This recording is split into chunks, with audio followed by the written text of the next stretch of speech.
Hello everyone, this is Dr. Todd May for philosophy2u.com, and in this video we're going to learn about how currency is backed.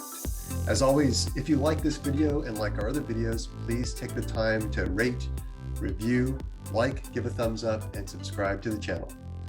Let's get started. One of the most insightful ways to understand the relation between value and currency is to start with a basic model of economic exchange, as opposed to trying to think of how fiat currency works in the current modern climate of fiscal policy and financial speculation, which can be quite daunting and dizzying. So let's begin with the ground up, and we'll start with a small community and its economy. Take a small, self-sufficient community of 8,000 people where all the needs and wants within reasonable expectation are provided through a scaled and diverse economy of skilled and unskilled labor.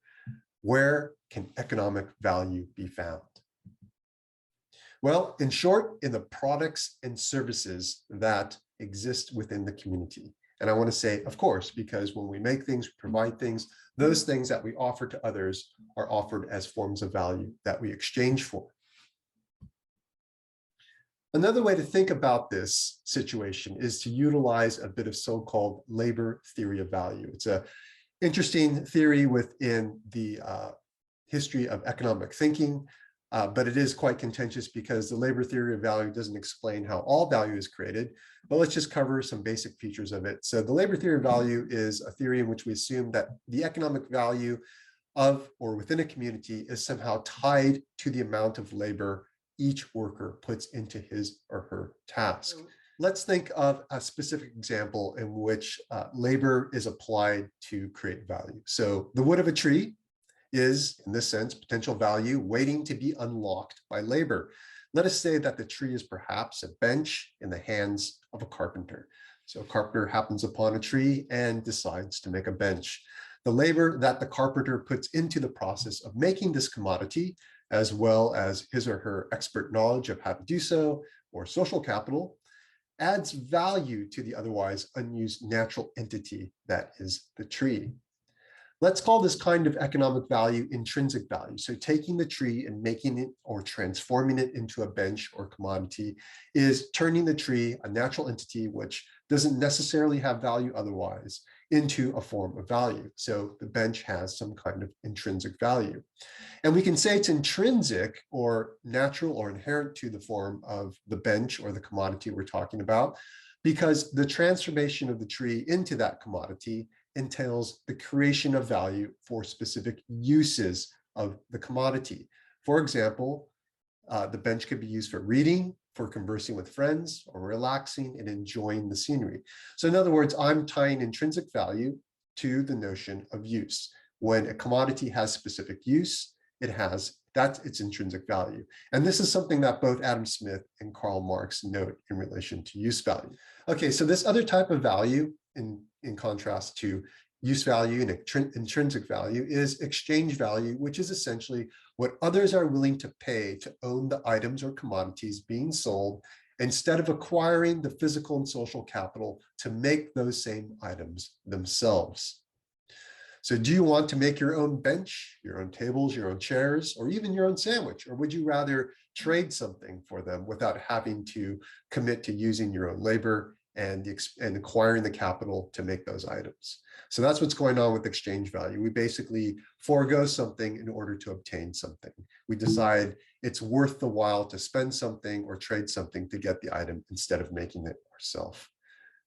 So the upshot here is that value in an economy essentially resides in the products and services provided by the workers, unskilled and skilled. So it arises first as use value or intrinsic value, turning things into commodities, and then it enters the marketplace in terms of exchange value, what others will pay to acquire those products or services. So an easy way to think about value in this context is in terms of gross domestic product, or GDP. The form of, from the point of view of the worker, it's a matter of seeing that the products one makes, for example, benches, chairs, sandwiches, hats, widgets, whatever it might be, are essentially one's wage. So if I'm a carpenter and I'm going to get a return on my labor, and I produce a bench or chair, that bench or chair is essentially my wage. And it's going to be, it's my wage in the form of a chair. If I take it to the marketplace and exchange it for dollars, then the chair, the wage, then is transformed into US dollars, for example. Let's continue with looking at currency in terms of commodity and fiat, and later on I'll come to cryptocurrency. Okay, so currency that is backed by something of value you can consider a form of intrinsic value. And the reason why is the value that is backing the currency is itself valuable. It is a commodity. And we just learned that commodities first arise as a use value or intrinsic value and then have exchange value. Okay, so the role of currency is often confused because we think that by default, the currency itself has to possess value. So if we think here of species currency like gold, we know that gold coins possess a value because gold itself has a value in the eyes of our markets. But we just saw above in the previous slides that if our basic model is correct, value resides in the commodities and services. So we see two crucial insights emerge with regard to currency. A currency itself can have intrinsic value if the currency itself is a commodity, like gold or salt. And in Roman times, ancient Rome, salt was not only a valuable commodity, but it was also a currency that could be exchanged. But let's take gold, which is an easier example for us to follow. Gold coin counts as a currency that has intrinsic value because gold is an item we use. And in this case, we can probably easily imagine how salt can be used to preserve meats and goods in ancient Roman times. So we might also want to note that speculation on the value of gold or salt is something distinct from their respective intrinsic value. We probably know gold mostly in terms of speculation, whether or not we want to turn to it as a form of investment, especially during the times of inflation. But in terms of being a species currency, in terms of being a gold coin, it is something that we use and it has a purpose. And gold itself is something that we value. So let's get a clear idea on a contrast to gold and commodity currencies by looking at a form of currency that does not have intrinsic value. So a currency that does not have intrinsic value therefore has another function, and that is namely to facilitate the exchange of value already in an economy. That is the things that labor provides in terms of products and services. So to facilitate the exchange of value already in the economy, you introduce something like a fiat currency, which is going to be the US dollar.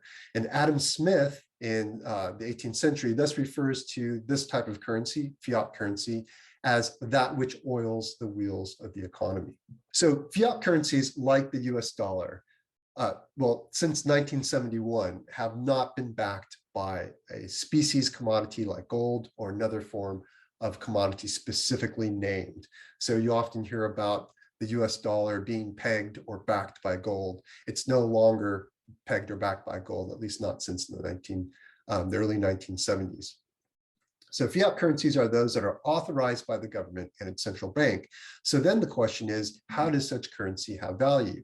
Well, it's sort of a complicated picture. One aspect of it is that because the government has power to do so, i.e., as my colleague likes to put it, bullets behind dollars, they can authorize the currency as something that we have to use.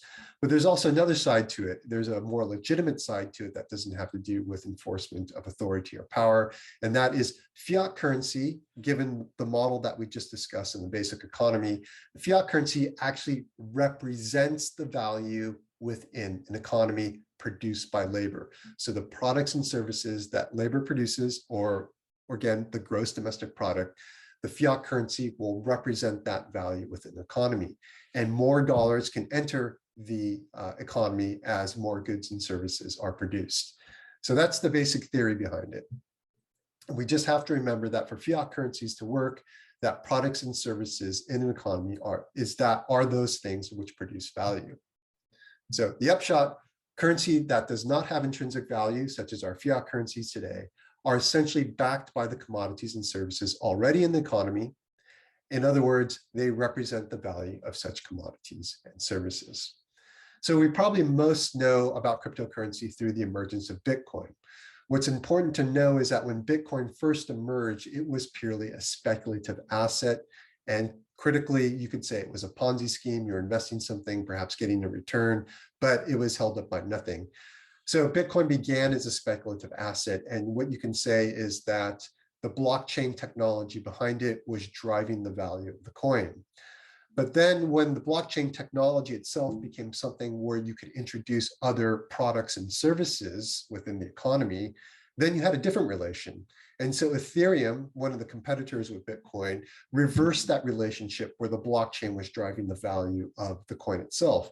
Instead, Ethereum on its platform starts to provide different services. And so by buying coins, the Ethereum coins or ETH, it's a form of investing in those products and services it's providing on the blockchain. So instead of the blockchain driving the value of the coin, it's the opposite with Ethereum. The coin, or purchasing the coin, drives the blockchain development of platforms.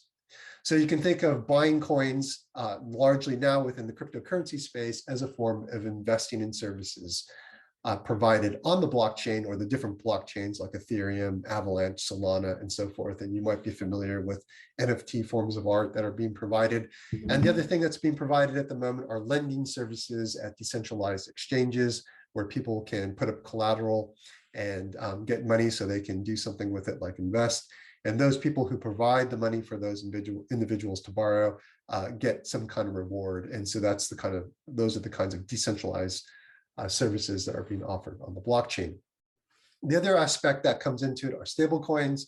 So you might think that this whole cryptocurrency economy, as it were, is a bit precarious, and different networks introduce stable coins that are either pegged to the dollar or collateralized by the dollar, or have certain algorithmic formulas to help stabilize the coins in relation to other coins, to help introduce some stability and combat volatility within the cryptocurrency market. There's a lot more that can be said on it, but that's in a nutshell how cryptocurrency works as a form of currency. It began as a speculative asset, but now it's actually a form of investing in the kinds of things that you can enjoy on the blockchain. And within the next 5 to 10 years, more things are going to be used by us on the blockchain. At least that's my wager. That's it for now. I hope you've enjoyed it. If you've liked the video and learned something from it, found it insightful, please like and share and subscribe. My name is Dr. Todd May, and this is Philosophy to You.